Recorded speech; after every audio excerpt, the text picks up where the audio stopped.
necessary, or whether we are a part of a program of exploitation, which is really not just. If we are merchandising, are we giving fair weights? If we are employers, do we give fair wages? Are we trying constantly for physical profit, or do we realize that physical profit is going to vanish no matter how hard we labor to get it, and that there's only one kind of progress that is real, and that is moral, ethical progress. There is no other kind.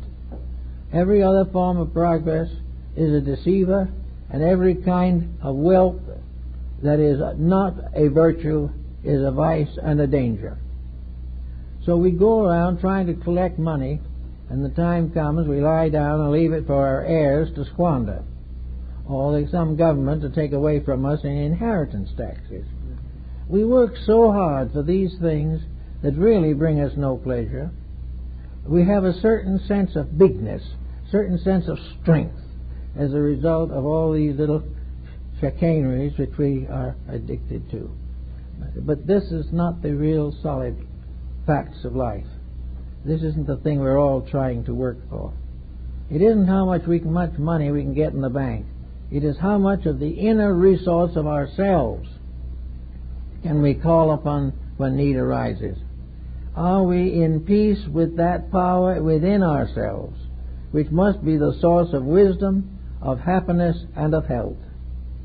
If we are not at peace with that inner power, we're going to have trouble in our daily life, and we are going to find that we are creating difficult situations which we may not want to face.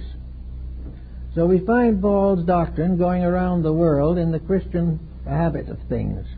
We are seeing his message: love one another. And let these three stand: hope, faith, and love. And the greatest of these is love. So to Paul, Christ was love. Now, love today is a word that is practically meaningless. The dictionary hardly knows how to handle it. But love, in the essential sense that Paul means love to be, is like the love of Damon and Pythias. A greater love than this hath no man, than that he will lay down his life for his friend. So we have always, in this problem of divine love, we find the remedy for human selfishness. We find the remedy for all these little hurts and cuts and insults that make life difficult. Someone says something nasty, we have to say something nasty back. And very soon, all of the peace and joy of life has been fractured by some meaningless, worthless incident. We have to find some way, therefore, if we want Christianity to rise and become the common religion of Western man at least, that we have a forgiveness in ourselves. We have probably 200 or 300 sects of Christianity today. Some of them are not on any speaking terms with each other. Many of them are in highly competitive relationships. Most of them are very much interested in achieving a physical splendor. They want to be dominant in membership, or in beauty of edifice, or glory of the preaching that they do. This is all wrong, because actually there is only one church. And as one writer has said, that church, the spans and arches of it, are the clasped hands of comrades. It is only in the living of a faith that we build its final cathedral. For the church of a religion is the living members of it. These are the cedars of Lebanon referred to in the building of Solomon's temple. We are living trees that become pillars in the house of our God.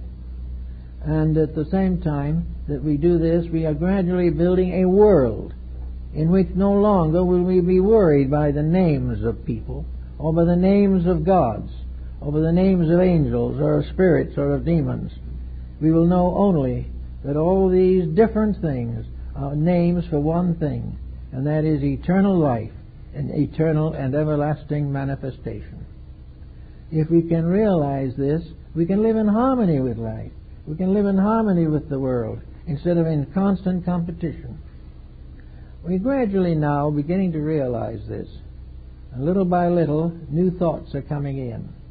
More and more, we are now seeking an internal satisfaction, not in the selfish sense, but in the sense of peace. In this world that we are having today, peace has become almost unknown. Problems are constant, incessant, and continuing. But peace is available, and that peace lies within the person themselves, lies within the ability of the individual to solve the uproars and confusions and conflicts which have possessed him for so long. So on Easter Day, let's try to find the resurrection of love in ourselves. Let us try to find something where we haven't been so loving, and in the name of an eternal principle, correct a common human defect. If we have somebody we haven't spoken to, let's speak to them. If we have someone we've had a grudge against, let's solve it. If we have an idea of making money dishonestly, let's stop it.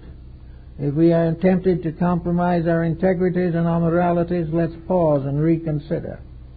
And if we are on narcotics or something of that, or alcohol, let us remember that we are in that way locking ourselves out of the world of our own internal spiritual resources. Something good in ourselves is languishing while we nurse some human frailty to excess. There's no need for this.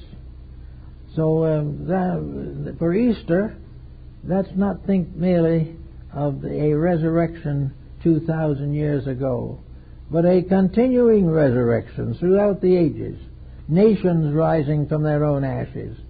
Nations, peoples, cities, communities, lives coming out of darkness into light as a result of gentle, thoughtful, kindly consideration of the needs of the world. There has never been a time when the world needed as much as it needs now. But it certainly doesn't need nuclear weapons. It certainly doesn't need any of these destructive things.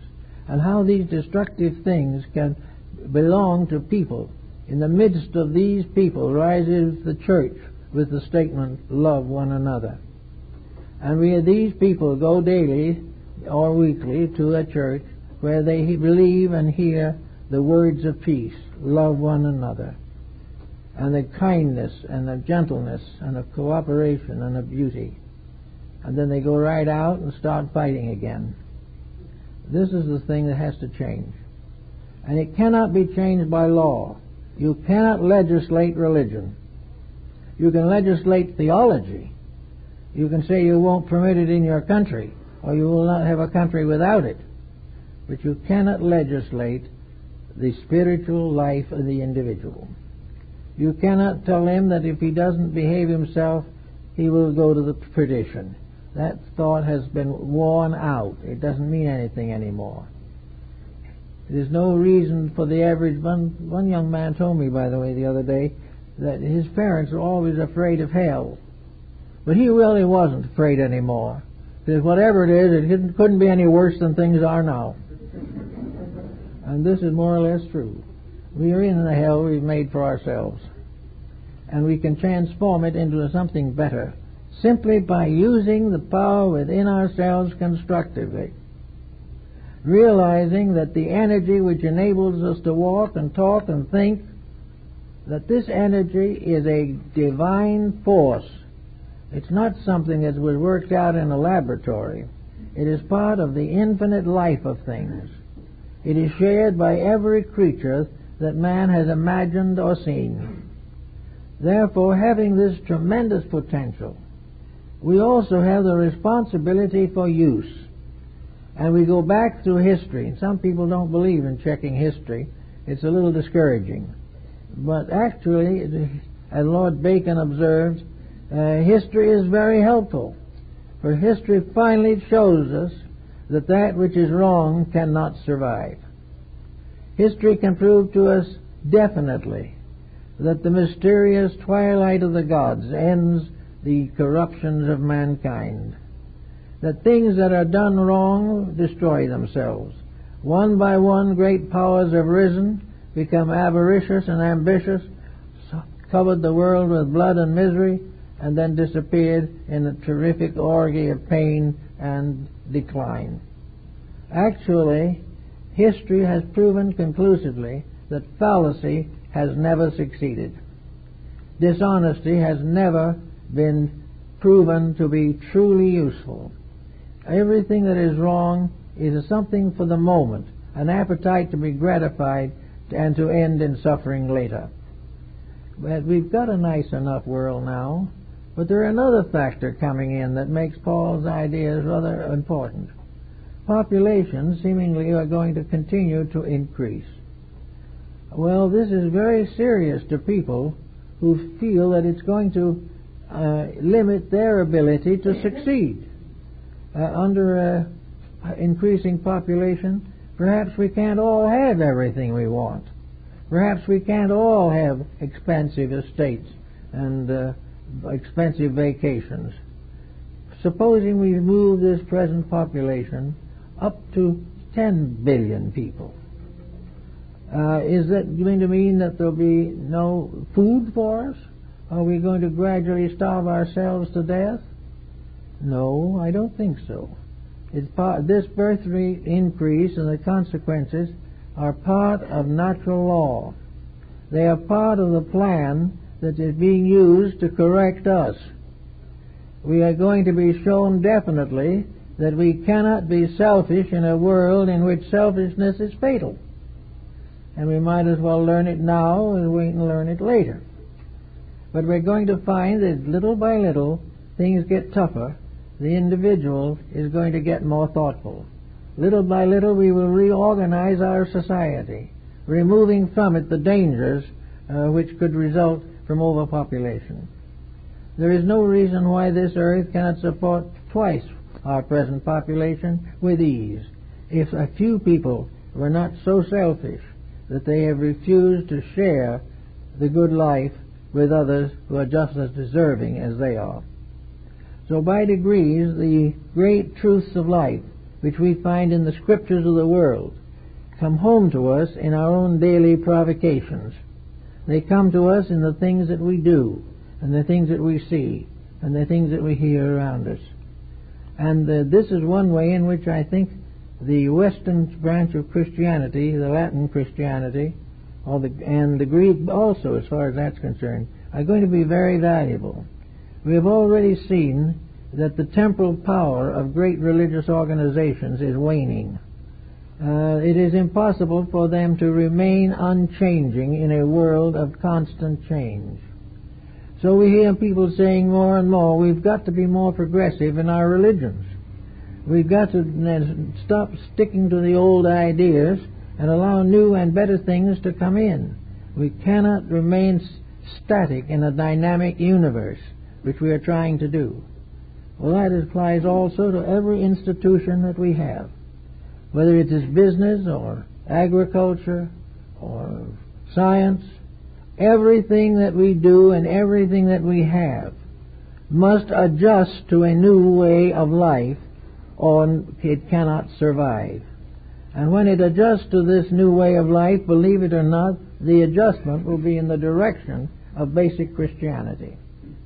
It will be the idea of the gradual victory of kindness over hate, the final victory of giving over taking, and the final victory of personal ambition in the presence of common need. All these things are part of a divine plan, and though we are in a very faulty educational system, we are also forever in the school of the Holy Ghost. We can never get out of it. For life is always going to be the great instructor. And when life goes sour, and crime increases, and delinquency dominates the social patterns, then, as Krishna says in India, then I come forth. And in these moments of emergency, the individual starts to think. He starts to wonder, and he starts to believe. And he starts to question the thing as it is and how it could be better. And in that moment, the God in us comes forth, because it has been called by a just and proper need. So we are going to go past this period of great wealth and great nations and great political parties and come finally to the simple fact that we are brothers in one world, that we are part of one creation, that we are one of countless creations in space, but that all together we are ruled by one law, one power, one eternal dispensation, one beginning that has no end, and that law manifests in every level as integrity and honesty and love. When we realize these things a little more clearly, we'll get out of our present doldrums that we've been worrying so much about. Now, there are new people coming in all the time with new plans and new programs, but these are not going to work unless these people do not continue to perpetuate the profit system in their own thinking. Actually, we should not be allowing profit to control religious progress. We should not be trying to get rich off of faith. But we are not dealing with the same coin or in the same realm. What we must now do is realize that the greatest blessing of all, the blessing of life, is free. We can't buy it, we can't sell it, but we can destroy it in ourselves or release it forever from our own physical existence. In the Orient, the human body is realized or recognized as a world. I remember when I was in Baroda, the museum there, I saw a diagram on which several generations of artists had been picturing the anatomy of the human body. Being inexperienced and rather young at the time, I thought I might be able to talk the museum out of that picture, but I wasn't entirely successful. I might have been able to have gotten somewhere if I'd been able to stay a long time, at least been able to get a copy made. But anyway, the picture was a great cross-section of the human body. It was about 12 feet high, the picture, and maybe 5 or 6 feet wide. And it showed the entire system of artery, nerves, and veins. And on every nerve, vein, and artery was the figure of a deity. They were not anymore little drops of blood or something. They were gods. Even the little veins in our bodies, the cells, are divine. They have each of them a power that the greatest scientist has not been able to discover. We cannot know how any of this comes into being. It is something that is born in a mystery, like ourselves. Even sometimes in these very tiny forms of life, so mysterious even a microscope will reveal very little. But this life goes on, and this life means that every part of us is alive. Every organ is alive. There are whole races and empires and nationalities within the flesh of each of us. And everything depends upon the maintenance of the equilibrium and balance of this vast population of minute particles. We have to keep them in order. We have to take proper care of them. We have to nourish them. We have to protect them from the abuses of our minds and emotions, or we will end in great sickness. So all we do is project this same thought out into society. The whole world is, from the minerals on upward to the invisible gases and energies, are living things to be used. And if properly used, they help to build the purpose for which they were intended, the advancement of the cosmos, the final liberation of all that lives, the return of the part to the entire, or as Pythagoras called it, the restoration of unity as the supreme principle of existence. Unity, of course, is oneness, fraternity, happiness, peace, justice. These things are of the greatest essential meaning to us all. So it's coming a little at a time. Day by day we see more of it. We notice a gradual but very systematic change in the lives of many, many people. For the first time, certainly in my generation and on, we see people really hungry for a better understanding of life. And when I started out, very few people really cared.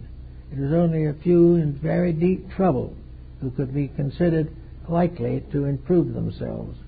Now everyone, because of the inconsistencies and insecurities we have created for ourselves, is seeking for an answer. And as we look for an answer to the capitalistic problem or to the employment, let us remember that we are also looking for a question for amnesia or for epilepsy or for diabetes. We are looking for solutions to these things. And that which might be misuse of business energies on one level might have to do with the various functions of a gland or something within our bodies. Everything is looking for help, but all help comes from essentially the gradual correction of the mistakes of living. And we all have to come to it finally. And we all have to realize that we're not going to be perfect. We're not going to do it all in a moment. We're not going to overcome all our weaknesses in a day. But we must be moving slowly toward the goals we seek. And nature says if we are moving in the right direction, it'll give us plenty of time to finish. We will be able to do anything ultimately that we will to do if it is right. And while we may not accomplish it all in this life, we will have opportunities to be all we dream of being, if the dream is true. But if the dream is merely a selfish effort to get something we want, then we're in trouble. As we look around us today and we can read the various writings of Paul and see some of the truth that he so clearly sets forth. And he tells us that we now look through a glass darkly, but someday we will look face to face. We are all looking through glasses darkly now, but someday we will face to face. And that statement probably indicates that Paul was an initiate of one of the esoteric orders of the Near East. That his conversion probably was something in which he was divinely appointed to do what was necessary at that time and was probably uniquely qualified to do it. But he says definitely that there was a certain power behind him, that he would truly, we would see face to face. Now the lower degrees of the Eleusinian mysteries were called the veiled. There was a veil over the altar, and we saw through a veil in the lesser degrees the great Eleusinian mysteries of Greece. When this high degree, the second and advanced degree of the initiation rite was attained, the veil was removed. In the rites of Isis and Osiris, the veil covered Isis through the lesser rites. And when the greater initiations were given, the veil was lifted. In the great initiation of life, when we deserve it, the veil is lifted. And now we live on one side of a veil. And as we live on that one side of the veil, we can remember the words of Sir Edwin Arnold. Veil upon veil we lift, but find veil upon veil behind. The mystery of life is very marvelous and very complicated. But we all live behind or outside of a veil, which will be lifted as we gradually release the integrities within ourselves. We will face the truth when we are strong enough to bear it. We will not face it while we can destroy it. And if the knowledge is something that we intend to pervert, it will never be given to us. The secrets of life will never be revealed in their fullness and completeness as long as anyone lives or exists who would want to use the secrets of life to destroy life. All these things are carefully controlled, and each individual has a restraint not upon himself.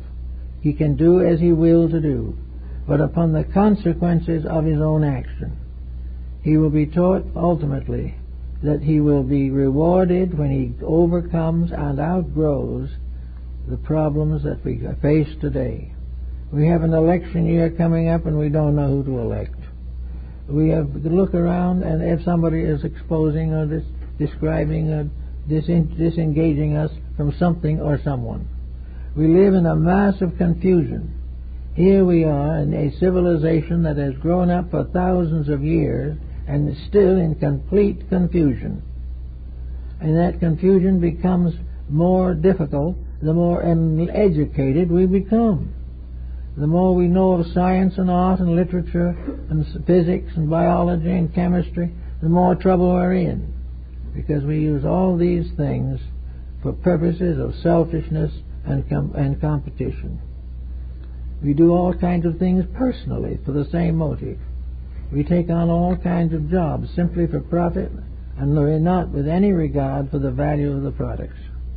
So all this has to change, and if it changes, we're going to find that there will be for each of us, in due time and in proper measure and proper order, an Easter. We're going to have the resurrection of the Spirit. It's coming. In fact, lots of spirits have gotten pretty much resurrected even now. They're coming every day. More and more people are beginning to understand the meaning of education. Education is given us to know how to live. Wisdom is given us in order that we may think through the problems of our own lives. Our senses are given to us so that we can observe the virtues and vices of those around us, can see what is happening and judge accordingly. Everywhere, therefore, there is an opening up, there is a big increasing, there is a greater becoming of hope. And we are told definitely that within the next 20 years there will be very major changes, and they are being prophesied everywhere by a great many different people. And they seem to be coming from some subconscious source within ourselves.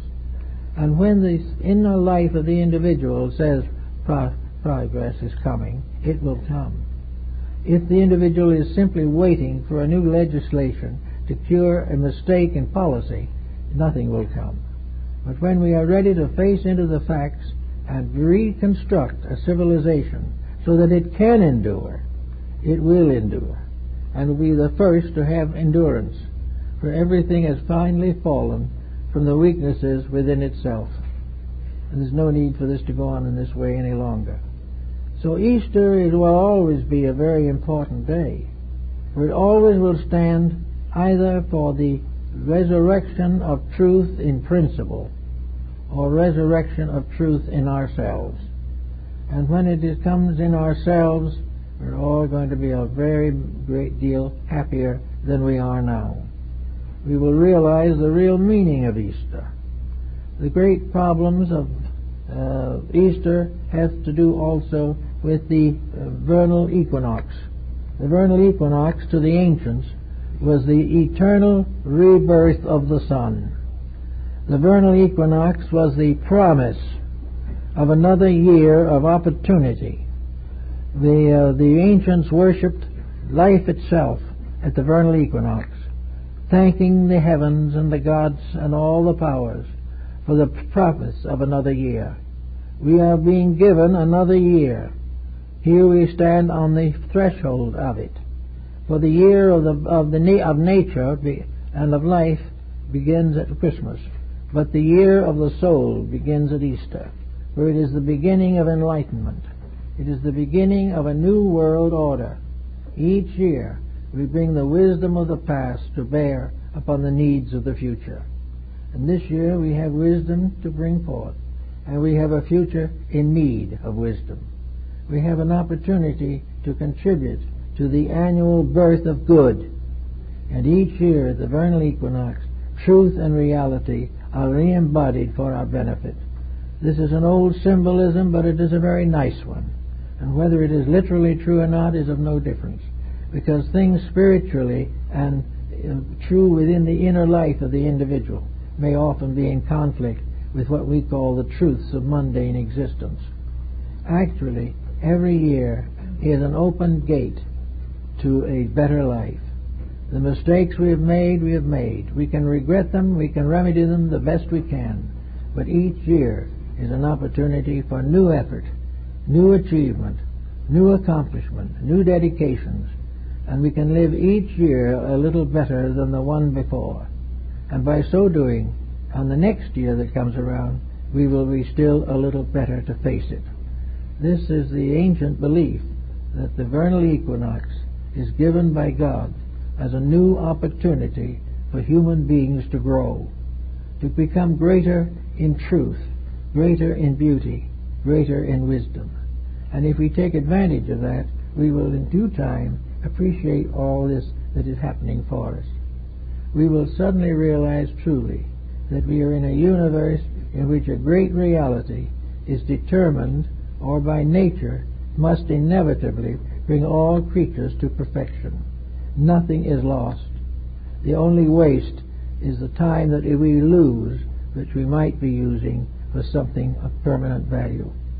Let us try to educate ourselves for the future. Let us try to find real happiness in things that we do and in the simple problems of daily life. Let us try to find friendship.